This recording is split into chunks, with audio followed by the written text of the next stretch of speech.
Thank you for having me here with you today. Often when I speak about Julian Assange and WikiLeaks, I bring up the first time I was asked to speak about Julian Assange and WikiLeaks, because I think that gets to the point of why the American government has so ruthlessly pursued Julian and WikiLeaks for the past decade and a half now, as well as to the importance of what Julian and WikiLeaks have been trying to accomplish and what they have accomplished, as we just heard Hamit explain, the details, the understanding, the knowledge we have of what actually took place in Iraq because of Julian Assange, Chelsea Manning, and WikiLeaks.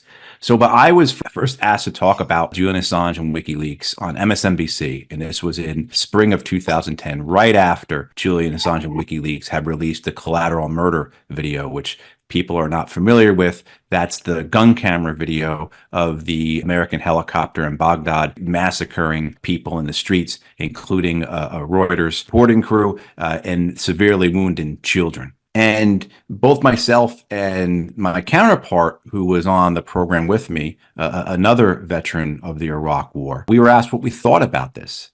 And our response back to the host was, what did people think we've been doing over there all this time? So it was, for me, this revelation that the American people really don't know what's been occurring there. It's something that you understand conceptually, you see it around you, but it takes an experience like that to see the shock from people, the revulsion, the anger, the outrage, as well as the defensiveness that comes from a video like that being aired. So what Julian Assange and WikiLeaks have done for so many people is they may have had a black and white picture, a black and white understanding of what's occurring in Iraq, in Afghanistan, in North Africa, throughout the world by the U.S. government. And this gives them color, though. This provides the details. This provides the affirmation. This provides very important context, right? And this allows people to have a true understanding of what the United States government has been doing and what it's been hiding from its own people. Certainly what you see violations of international law, violations of United States federal law, violations of natural law. And what it does is it gives us information as to what the U.S. government has known about, as well as what the United States government has been doing. So in terms of some of the revelations, some of what we learned from what WikiLeaks released, almost 15 years ago now, the understanding that is provided, so what has the American government known? Well, the American government knows that the biggest supporter of Al-Qaeda and other jihadist terrorist groups is Saudi Arabia. Right. So principal American ally, they're actually the biggest supporter of these terrorist groups. It's similarly vein, who's the biggest supporter of the Afghan Taliban? So at the time where the Afghan Taliban are killing young Americans in Afghanistan every day, and the United States' primary ally in the region is Pakistan, the WikiLeaks revelations are telling us that the Americans know that the Pakistanis are the biggest supporters of the Afghan Taliban, right? We also know that how corrupt the Afghan government was and that the American government knew it.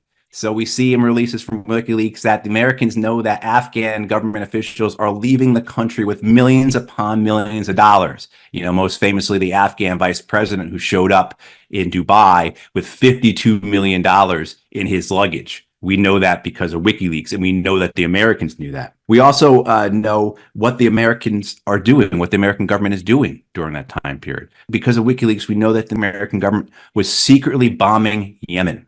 Right? We know that the American government was spying on the United Nations.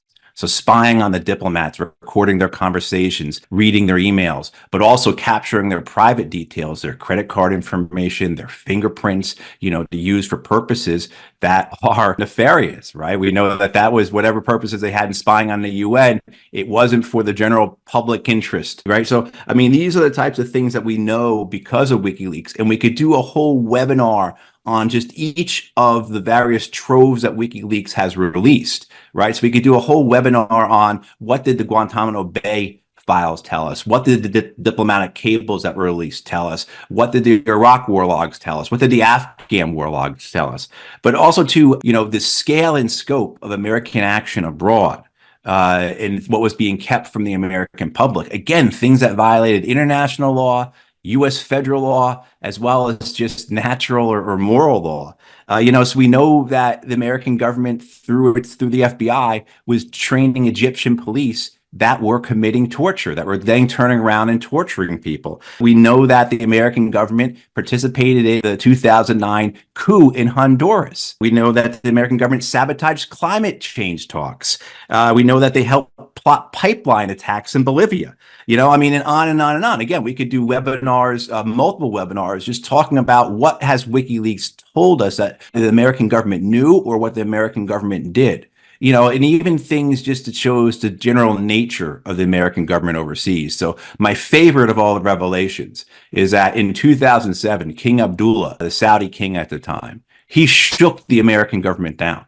He said, I want my plane, my personal plane, to have all the equipment, all the technology, all the luxury of the American Air Force One.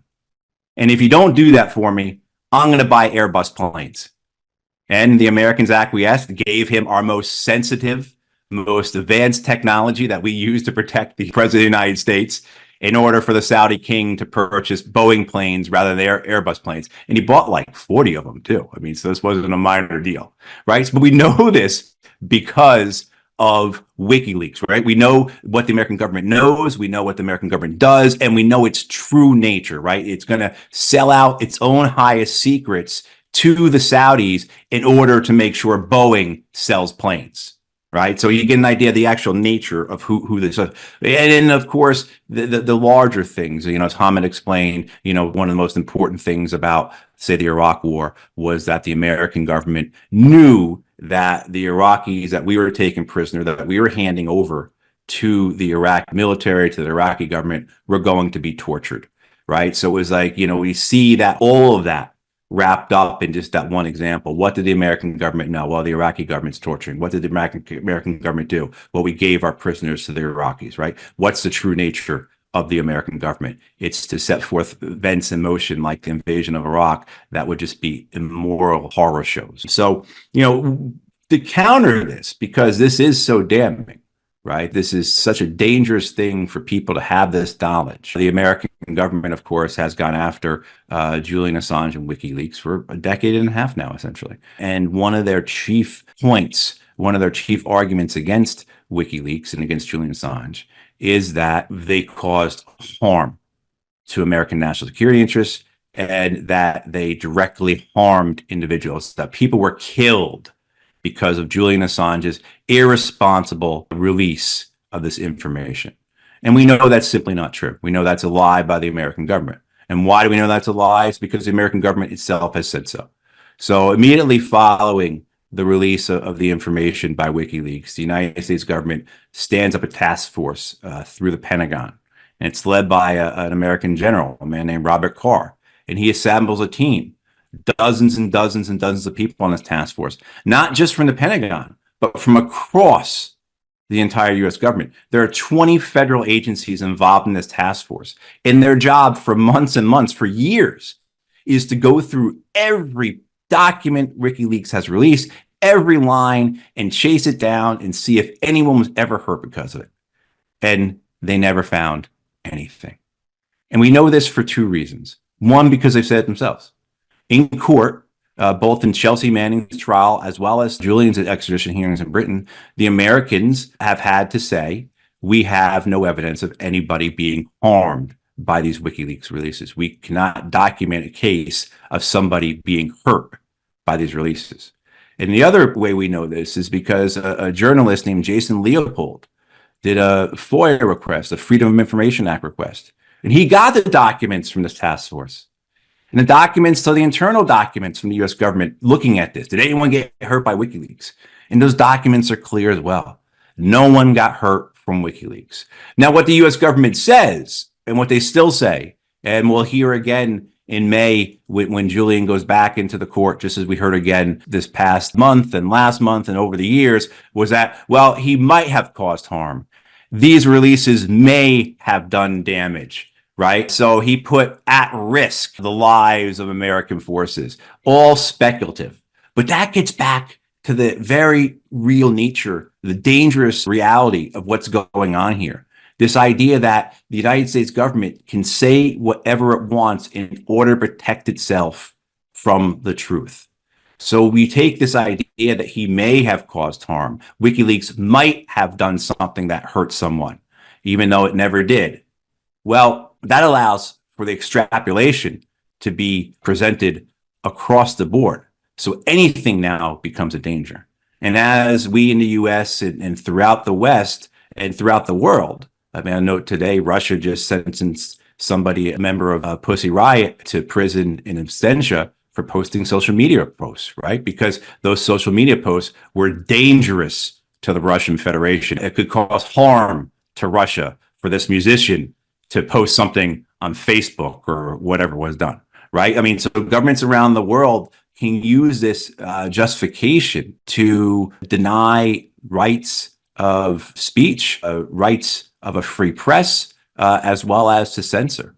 So even though we see that no harm was done by WikiLeaks in these releases, we were also confronted with the very real idea that governments, not just American governments, but other governments, will utilize just that threat, that speculative idea that harm may come to censor, to persecute, and to prosecute those who are speaking truth. You know, on a personal level, just to wrap up, one of the reasons why I knew that no harm had never occurred was because of the very basic nature of the releases themselves. They were classified at the secret level. And I used classified information as a Marine Corps officer and as a State Department official. I used it both in Iraq and Afghanistan. I used it both at the Pentagon and the State Department. And anything classified at the secret level is classified at that level and not at the top secret level for that very reason.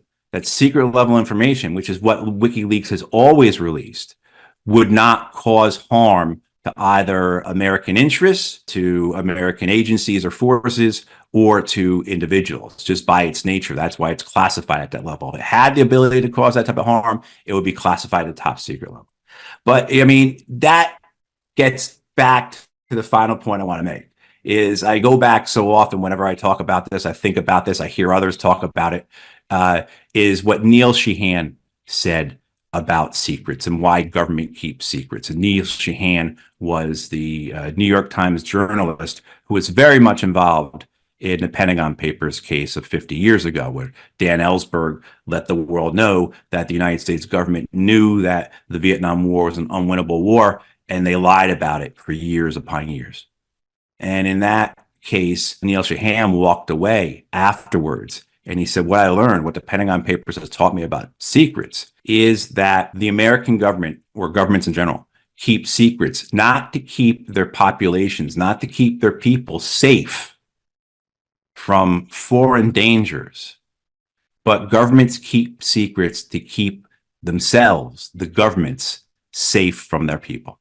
So I want to thank you for this. I really appreciate being a part of the opportunity, and I look forward to the discussion.